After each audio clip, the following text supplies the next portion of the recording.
Welcome back to another edition of Reality Check, your weekly deep dive into all things American Idol, The Voice, and Little Big Shots. Because I believe that children are the future of television. How about you, Melinda? Only if they're not on So You Think You Can Dance. Touche. Are you watching that Little Big Shots? Like, you could not pay me enough to watch Little Big Shots. Oh, I love it. You don't love it? Do you know what it means to go viral?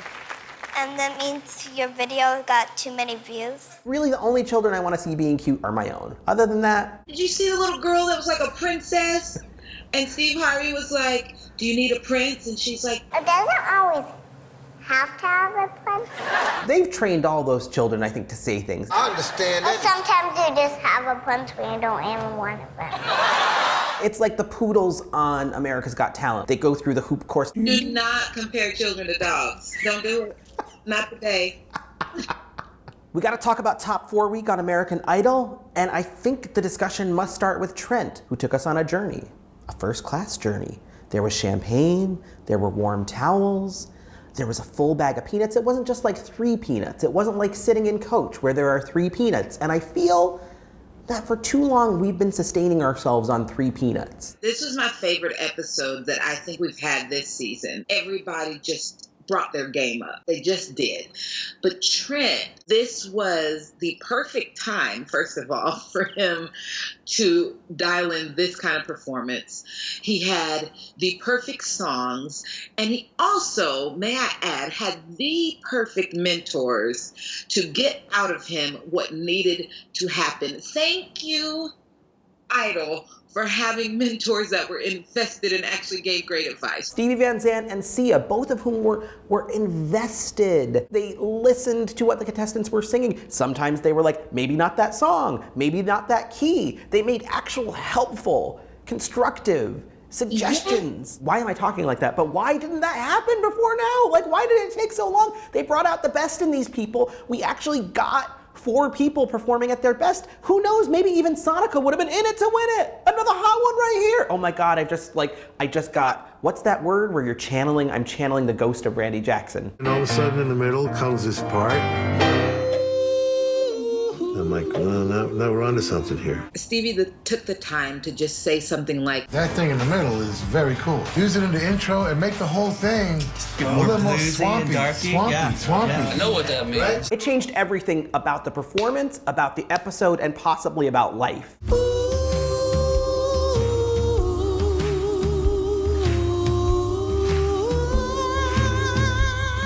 To start Sharp Dressed Man with that. Because I think Trent doing Sharp Dressed Man felt a little like, how's that gonna be? And is that a song vocally that will excite us? But it transformed it. That first verse will establish your thing completely. Now it's got nothing to do with ZZ Top now. And it was perfect. He got to do so much with it vocally. Silk suit, black tie.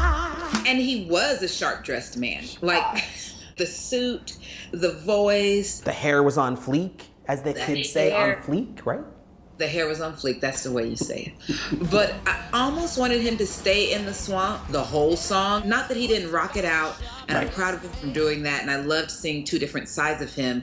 But I'm like, ooh, what would have happened if we just stayed in that swamp for a little bit longer? Come on.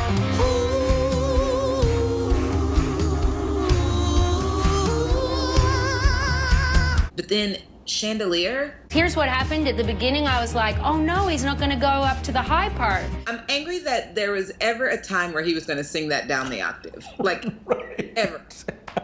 Ever. Trent, I need you to know yourself better than that. I would be curious to hear it again with the normal octave in the first chorus. That high octave in his voice was like melted butter.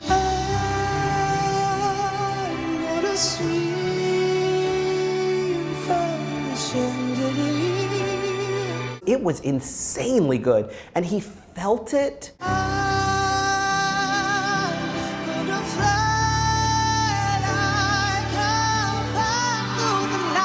And thank you, Sia, for saying, let's try it up there. Because I don't understand how he could have even gotten into the room thinking that. I'm sure Scott Borchetta or some of the Idol producers had signed off on his original idea, and that's just nonsense. I'm really hoping to make Sia proud. Part of me thinks like that had to just be for the cameras, because I don't know, if I had Trent's voice, I'd be like, oh yeah, I'm singing this up the octave because I can, and it's gonna be gorgeous. Like, I would already know that about my voice. So part of me was like, oh, they faked that. Right. Just give her something to say. Things being faked on Idol? Come on now, come on. He came to play. It was like that ad for the Catch where she's like, you wanna play? Let's play. That's what Trent came out on stage and said. He was like, you wanna play, LaPortia? Let's play. And I felt like Trent was the most vulnerable member of the top four from a momentum and a buzz and a fan base standpoint. And he just came out and said, no. Let's not even worry about me finishing fourth. Let's talk about me finishing first. From the first note to the last note, I give it 100 out of 100. I'm not sure that based on his entire body of work, he's about to snatch LaPortia's crown, but I love that we can at least think about it. I hate when the season is just a coronation march for 6 or 7 weeks. Like, we want a competition, and I think he gave us a competition. I would love nothing more than to see LaPortia and Trent in the top two, like duking it out. I still think Trent could finish fourth. I still think he could, even based off of Chandelier. It would be obscene and wrong, and we might have to set something on fire in the street, but it could happen. America, listen, don't y'all piss me off. Do not do that. Don't make Melinda get her Nope t-shirt out again. Don't make her do it. That might deserve a different t-shirt. Don't you send that boy home. Don't you do it. Ooh. The amazing thing about this week on Idol was that any other time, what LaPortia Renee did would have made her the contestant of the week. Yeah, I'm a cowboy on a steel horse I ride. Why does Scott Borchetta think that LaPortia can't sing I'm a Cowboy? Here's my concern with that song, though. It doesn't have anything to do with you. John Bon Jovi is not a cowboy. We have no evidence that he was roping steer or catching buffalo or doing barrel racing. We have no evidence of that. Why is LaPortia not allowed to sing I'm a cowboy? Also, can it be metaphorical? You see her singing I'm a cowboy. Yeah. I mean, I'm a I cowboy. understand what Scott's saying. LaPortia ain't getting up on nobody's horse. So I get what he's saying. However, But she can. Sometimes the queen rides in on a horse. Maybe in her next music video, she will ride in on a horse. Damn it. I'm a cowboy, yes I am. I've got the light on my side. Black girls rock. Black girls can be cowboys. They can do whatever they want. Ask Michelle Obama. she can't. She can do anything. Ask Fifth Harmony. They've got that song about Michelle Obama, rocking Oprah dollars. Da-na-na-na-na. Boss, Michelle Obama, her so heavy, getting Oprah dollars. Okay, here's the thing. I understood what he was saying, but I wanted him to give her the space to be the rocker that she was. I think she gets away with it, you know? She's just so cool. She's just so good. Can you see past that one line maybe and see that she's killing the rest of it? I've been everywhere, and I'm still standing tall. She's seen a million faces and she rocked them all. Yes. I've seen a million faces, and I've rocked them all. Now, did she mess up a lyric? She did. I think she realized in her head a second before, like, I don't know what I'm singing. So she just put the mic over there. You can't just take the mic away from your mouth. In your grade book, does that get her to a B+?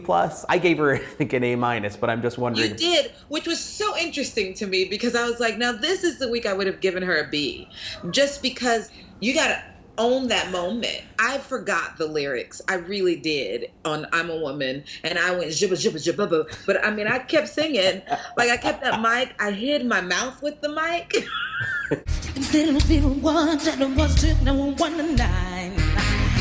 But you don't stop. I would have probably given her a B for that one. But A flat not since B. she didn't sing the heck out of the rest of it. Also, the last note didn't quite make it all the way up. So it was a good scream, but it was a little under the pitch. So, like, you were being picky last week. Right. But you weren't picking on the right stuff. That's the difference. The Sia song I'm singing this week is Elastic Heart. As with Trent in the swamp, I didn't want LaPortia to leave the drum circle. And another one bites the dust. Or can I not conquer love? I don't think I needed everything else to come in behind her. I just would have loved for it to stay there, just to hear her voice kind of float around it. However, she still killed that song. What can she not sing exactly? Is there something that she can't sing? She could even sing Against All Odds, and I might like it. I don't want, please, judges and Scott Borchetta, I know you're picking their songs this week, and if they pick Against All Odds, Don't Let the Sun Go Down on Me, or the Asteroid song by Aerosmith, I am going to know that they are personally trolling me. They're not going to do that. They're not going to do that. Well, they might for Mackenzie. They don't go like that right now.